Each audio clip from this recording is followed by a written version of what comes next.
Boa tarde, Bahia! No ar, encontro marcado.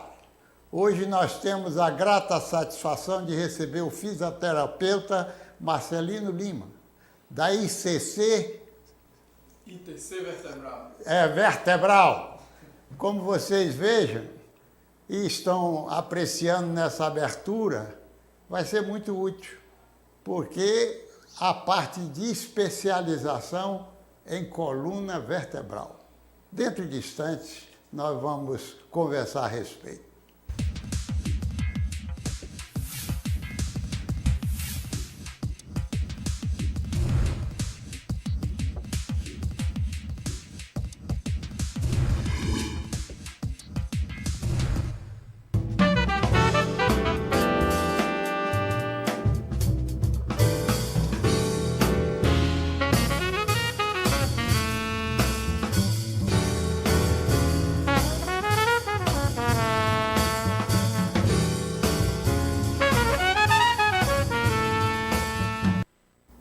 Marcelino, nessa abertura do programa, nós falávamos dessa sua clínica, ITC Vertebral, e hoje em dia, realmente, assim como a fisioterapia e todas as outras especialidades, criou-se as especializações, né?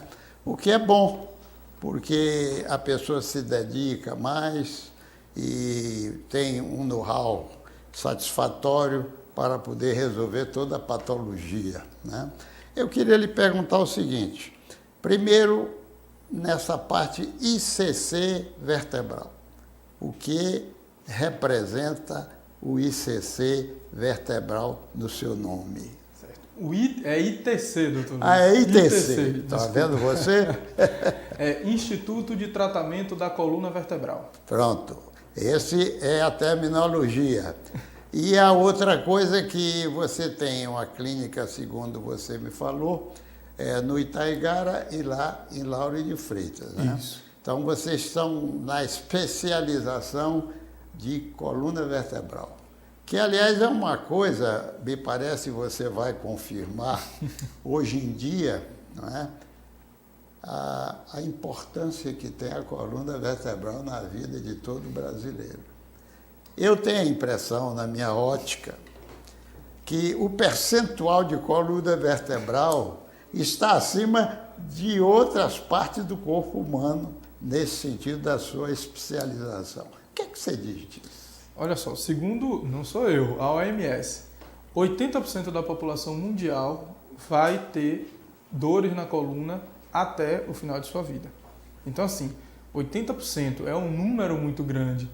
A gente tem a coluna vertebral, ela não mata, mas é a patologia, a doença, é a parte do corpo que gera mais morbidade, que deixa a pessoa mais inativa, inapta ao trabalho, inapta às atividades de vida diária. É o que mais afeta a vida da gente, é a coluna. Podia até se dizer assim, não mata, mas incomoda muito. Bastante. E aí, digamos assim, lá nessa sua clínica, nesses dois lugares, o que é que aparece muito na patologia da coluna vertebral? O segmento, se é cervical, se é lombar, me parece que a lombar prejudica bastante, né?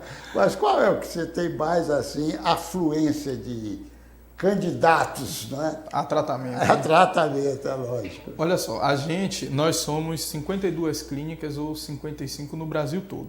Isso falando Brasil. A gente estava até no encontro agora, semana passada, sexta e sábado, vendo justamente isso daí. A grande maioria de nossos pacientes são pacientes com dores na coluna lombar. Dores descendo pela perna, indo até o pé. Afeta muito a dor na coluna lombar, porque afeta da pessoa andar, de fazer as suas atividades de vida diária, um pouco menos do que a cervical. Só que dor na cervical também afeta muito. Entendeu? Tem pacientes com dor cervical e lombar, é o mais comum ultimamente. Mas a lombar tem uma prevalência um pouco maior. E você falou um negócio muito importante, porque ao, digamos, irradiar por membros inferiores, né, certamente está pensando lá o ciático para poder chegar lá embaixo. Né? Isso. Então, realmente é um cuidado que a pessoa tem que ter bastante. Nessa avaliação que vocês fazem para chegar assim a um diagnóstico, e também queria lhe perguntar, hoje a imagem na medicina trouxe, digamos assim, uma melhoria fantástica para facilitar o diagnóstico. Depois você também disse, digamos, você os anos da imagem, se vocês têm essa mesma, mais facilidade para um diagnóstico através desses diagnósticos, desses exames, né? Olha só, a imagem, ela ajuda muito, mas o que a gente faz na avaliação? O paciente chegou para a gente vai ter uma conversa com ele, que é a anamnese. Claro. Nessa anamnese, que a gente vai conversando, entendendo o que é que ele tem, entendendo o que é que ele sente, a gente vai subclassificar essa dor dele. Ou seja, que grupo de tratamento esse paciente vai. Isso daí a gente vai fazer associado às queixas do paciente, a alguns testes físicos, porque a clínica ainda é soberana sobre a imagem. Claro. E, claro, observando a imagem.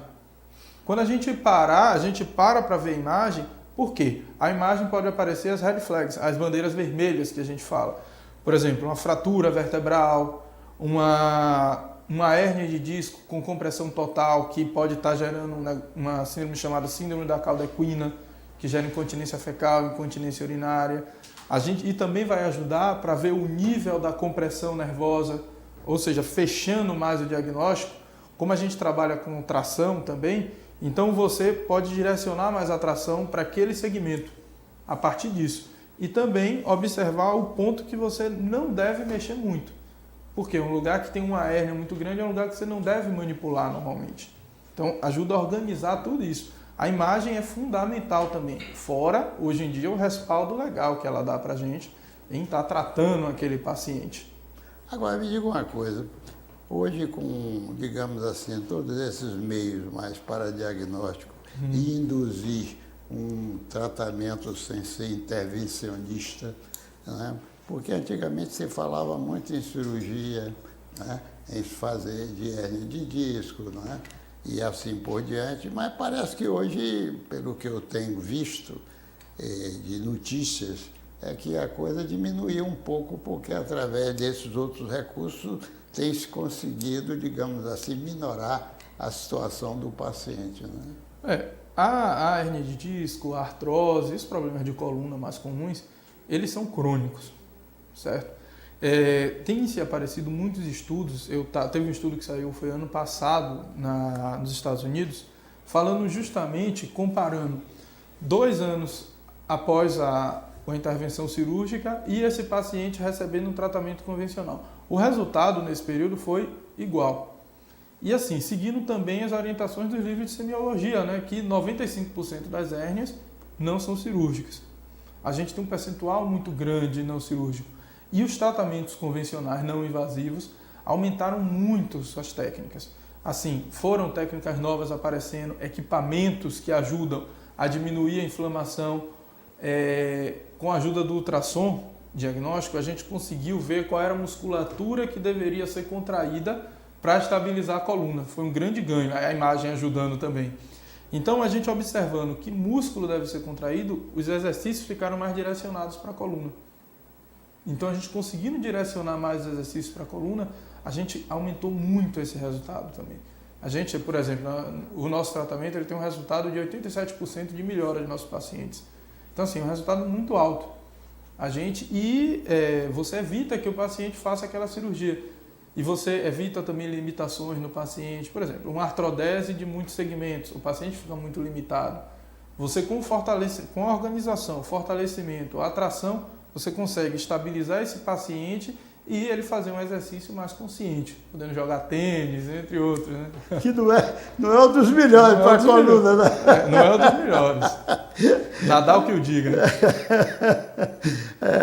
Agora, me diga uma coisa, Marcelino.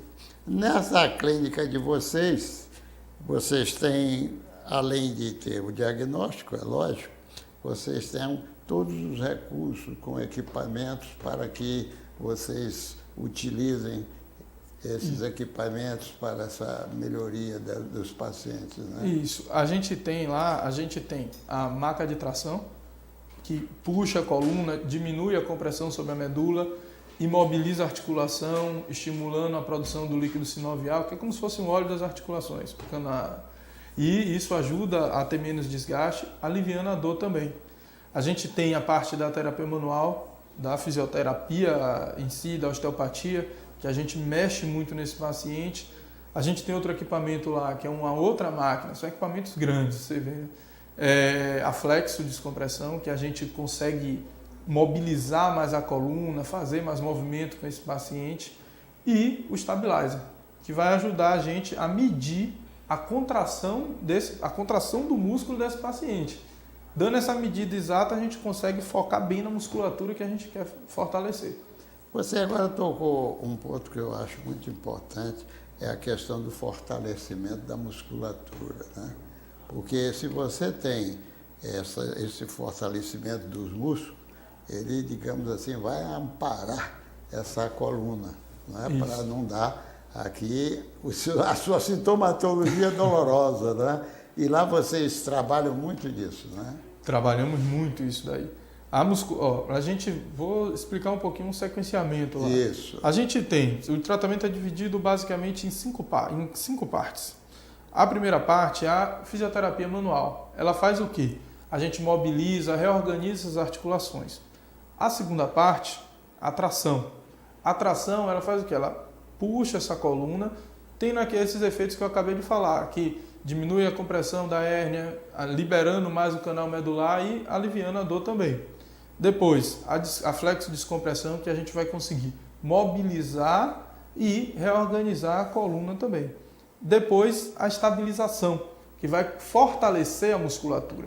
Pense, eu não posso fortalecer essa musculatura com uma lesão fixada. Eu tenho que primeiro aliviar essa lesão e depois fortalecer. E depois, isso aqui acabou o tratamento. Esse paciente tem que fazer o quê? Se eu deixo essa musculatura enfraquecer de novo, o que é que vai acontecer? A dor vai voltar. Eu tenho que manter uma atividade física de força, como pilates ou musculação. Esse é o encaminhamento da gente e que a gente tem um resultado muito bom. Esse é o sequenciamento. Agora me diga outra coisa. E o arsenal terapêutico que vocês têm, além de anti-inflamatórios e essa coisa toda, como é que vocês agem nesse contexto? Quando a gente trabalha com a terapia manual, a gente parte de um princípio seguinte. A gente vê as tensões dos grupos musculares que estão ali e de cada par de vértebra sai inervação para um grupo de músculo, um grupo de osso, tudo isso daí. Então a gente vai mobilizar aquela vértebra dali que está dando esse estímulo doloroso e automaticamente o músculo ele é aliviado. Depois a gente vai mexer nessa musculatura. É isso que a gente chama de organização. Essa parte da terapia manual a gente consegue passar muito, a gente consegue aliviar a dor de um paciente de 50% a 70% numa primeira sessão. Então é um número muito alto. A gente, claro, o paciente tendo dor intensa, associando com o anti-inflamatório, isso se torna fenomenal o resultado. Fora a tração. Quando você aumenta o espaço do canal medular, o que acontece? Você diminui a compressão. O que acontece com a dor? Ela já alivia. Uma dor irradiada, por exemplo, ela centraliza mais, ela vem mais para cima. Isso tudo influencia diretamente no tratamento. E, digamos assim, naqueles meios que às vezes se usava e ainda se usa de sentido de ultrassom, e o TENS que se usa ainda é frequente? Aquele negócio que eu falei da subclassificação de dor do paciente. Quando a gente subclassifica o paciente, tem um grupo chamado grupo controle da dor. É um grupo que está com a dor muito intensa, você não consegue mexer nesse paciente e está doendo tudo, ele não se mexe dali. O que você vai conseguir fazer uma mobilização nesse paciente? Não vai. Então você vai fazer o quê?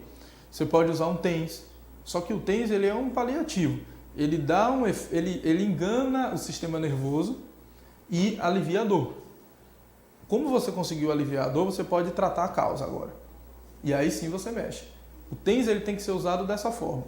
O ultrassom, ele age diminuindo a inflamação. Como ele vai diminuir essa inflamação, você também vai ter mais liberdade para conseguir mexer nesse paciente. São dois recursos que a gente usa, mas nesse caso específico. Entendeu? Ele não, ficou muito comum usar ultrassom, TENS e gelo em tudo. Não é bem assim. A gente tem essa indicação bem específica. E eu digo ao senhor, é uma minoria. É uma minoria dos pacientes. Que paciente é esse? É aquele paciente que travou na posição e não consegue se mexer. É esse paciente daí. Entendeu? Os outros a gente consegue mobilizar e consegue aliviar essa dor dele. Quando a gente está falando em TENS, eu estou querendo explicar aos nossos telespectadores. Tranquilo. É aquele choquezinho que eles põem aqueles eletrodos e aquelas placas e vai regulando ali e você vai dizer se suporta, se está bom, se não está, não é? Porque realmente ele parece que incita o músculo para melhorar aquela situação. Isso, é isso mesmo? O TENS ele tem várias formas de ser usado, mas essa forma da dor especificamente, ele vai, é como se a gente tivesse uma via só passando a informação de dor. Essa via passando a informação de dor, eu chego e dou um estímulo elétrico nela, que é o TENS. O TENS, esse estímulo elétrico, vai correr pela mesma via. Então ele vai suprimir a dor. E aí você para de sentir a dor naquilo ali. É como se eu tivesse aliviando essa dor ali, enganando o sistema nervoso. Por isso, quando a gente toma uma pancada, a gente faz... Por quê? A gente está dando outro estímulo em vez do estímulo da dor. Como enganar o sistema nervoso. Agora, outra coisa. Vocês também devem trabalhar lá com alguma dieta para o cara não ganhar muito peso, né? Porque se você ganha muito peso, vai sacrificar todo esse trabalho. Também vocês têm essa preocupação? Olha, a gente não trabalha especificamente com isso, mas a gente encaminha muito o paciente para um nutricionista, para fazer uma dieta, fazer toda essa organização alimentar. Só que, o que a gente está percebendo? Se o peso afetasse tanto a coluna assim, afeta. Magrinho não ia ter nada, problema de coluna nenhum. E a maioria de nossos pacientes são magros. Entendeu? É assim, não tem nenhum estudo que fale isso, ou que deixe isso, especifique isso. Mas é uma verdade que acontece. A gente não tem esse... Pelo menos na coluna. Pelo menos na coluna. Só que é importante manter o peso. A gente tem casos de pessoas que perderam peso e isso foi ajudando no tratamento. O exercício, né? A atividade física. Porque você saindo para os membros inferiores, esse peso aí, principalmente a articulação do joelho, ele sofre bastante. Afeta bastante. Porque você não pode, digamos assim, suportar aquela carga constante, não é verdade? E me diga uma outra coisa. Vocês, nessa permanência de pacientes, vocês têm mais ou menos uma estatística do tempo que leva um paciente para que vocês consigam reabilitá-lo? Como é isso? A gente tem alguns protocolos. O protocolo não é totalmente fechado, até porque cada paciente pode evoluir de um jeito. É verdade. Nosso tratamento ele dura, em média, 2 meses a 2 meses e meio. São 3 vezes por semana, ele é bem intenso com esse paciente. Por quê? A gente tem, primeiro efeito, de 1 a 2 semanas, que é minimizar essa dor. Depois, começar o fortalecimento com esse paciente. E ir automaticamente mexendo na dor. O tempo que esse tempo acontece porque a gente espera uma adaptação da parte muscular. E a gente sempre está dando estímulo em cima de estímulo. Aí a gente consegue suprimir isso daí, tranquilamente. Agora, o que eu acho nesse trabalho que vocês estão fazendo, porque é uma coisa que nem sempre você encontra uma clínica, pelo menos do meu conhecimento, uma clínica especializada em coluna. Quando às vezes a pessoa pergunta, e aí a coluna e tal, qual é o profissional? E a pessoa às vezes fica limitado a algumas pessoas. E você está trazendo uma notícia muito importante, que é nessa clínica de vocês, todo o aparato que vocês dispõem para que possa trazer um conforto melhor para o paciente que vai em busca desse tratamento, não é verdade? Isso, a gente focou bastante em coluna, porque a gente, vou contar um pouquinho o histórico aqui da gente. Onde? Abrimos a nossa primeira clínica e a gente tinha a quantidade de pacientes que aparecia para a gente, era 80% pacientes com problema de coluna. A gente começou a observar isso.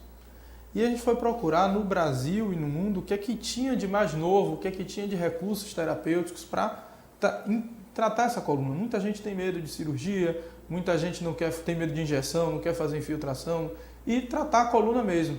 Então a gente foi atrás e conseguiu trazer para Salvador o ITC Vertebral, o Instituto de Tratamento da Coluna Vertebral.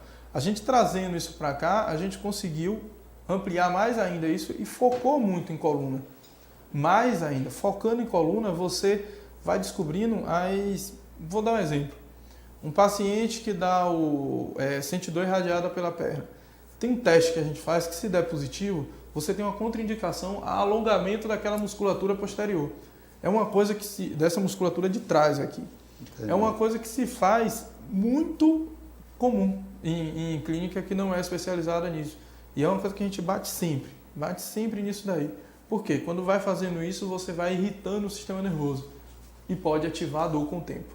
Então, assim, são pequenas coisas que, quando você fecha isso, é uma série de procedimentos que você elimina uma recidiva desse paciente, ele voltar a ter dor. Então, vocês têm, digamos assim, que hoje as coisas são colocadas em protocolos.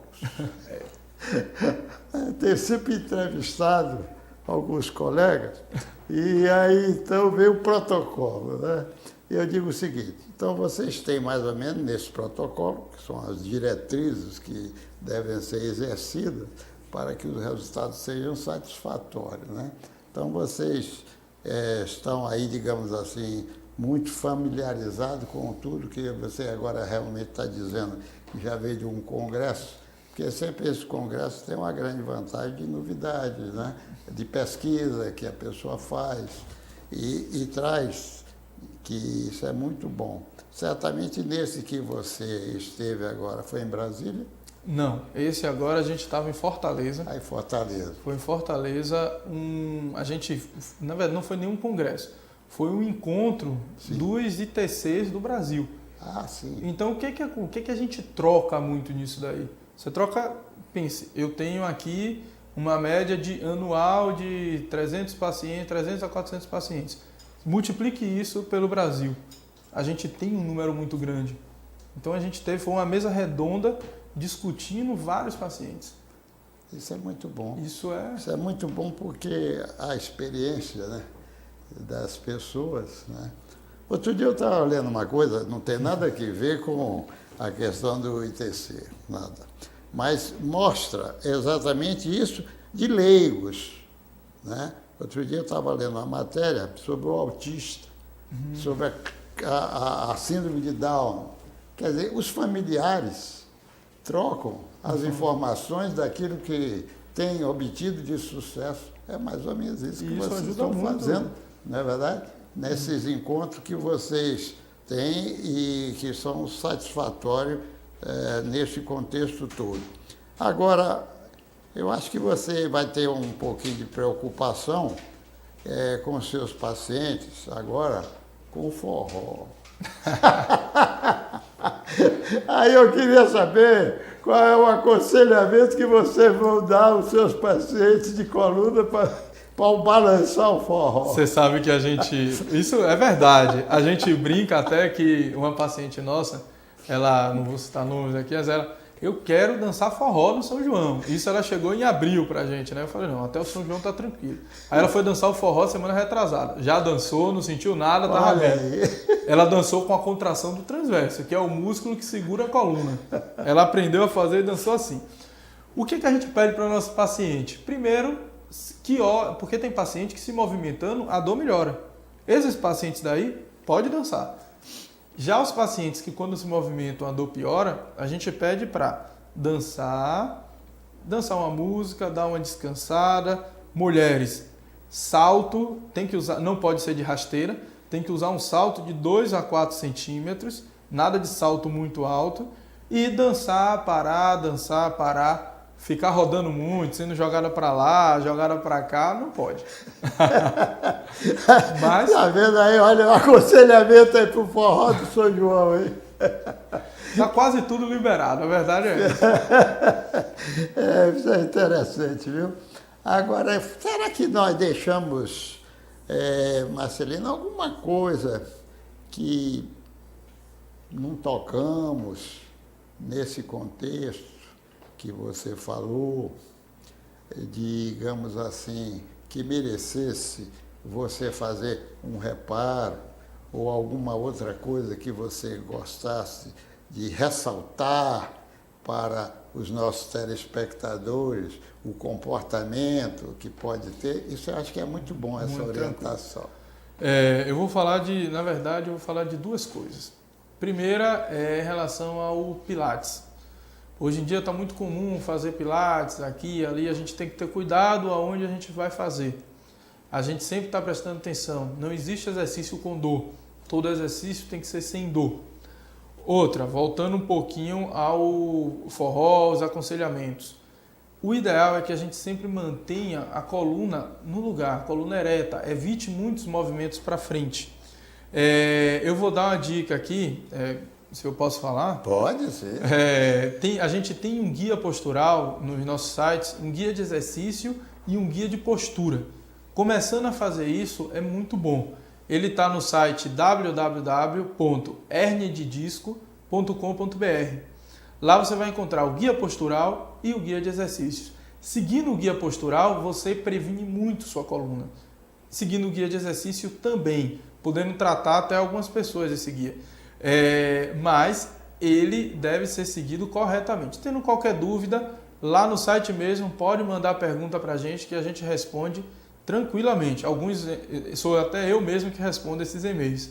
Então, assim, pode perguntar, seguindo isso você previne. E prevenir a coluna é o melhor remédio. Isso aí você fez uma recomendação muito importante, né? Porque as pessoas não têm o conhecimento devido e recebem uma orientação desse tipo. Eu mesmo tenho uma neta que é sua colega, ela é especialista em Pilates. E tal. Bem que ela depois resolveu fazer direito, também fez, mas não largou aí a fisioterapia, não. E então, você daquilo que nós conversamos, esse site importante para que as pessoas o consultem, para sentir os benefícios, né? Que você deu uma dica muito boa nesse contexto. Eu queria lhe perguntar o seguinte, tem mais alguma coisa que a gente deixou de lembrar? Ou aí você diz assim, aproveite bem o forró e não venha muito dolorido para a gente tratar, não. Dançar com prudência, beber com prudência e aproveitar o São João. Tá bom. Eu acho que aí nós chegamos à nossa missão de transmitir tudo isso que você tocou, mesmo porque coluna hoje, a estatística não mente, são mais de 80% de tudo isso na especialização de coluna, né? Então isso aí é bom. Ok. Muito obrigado, viu, Vacilo, pelos seus ensinamentos aos nossos telespectadores. Disponha.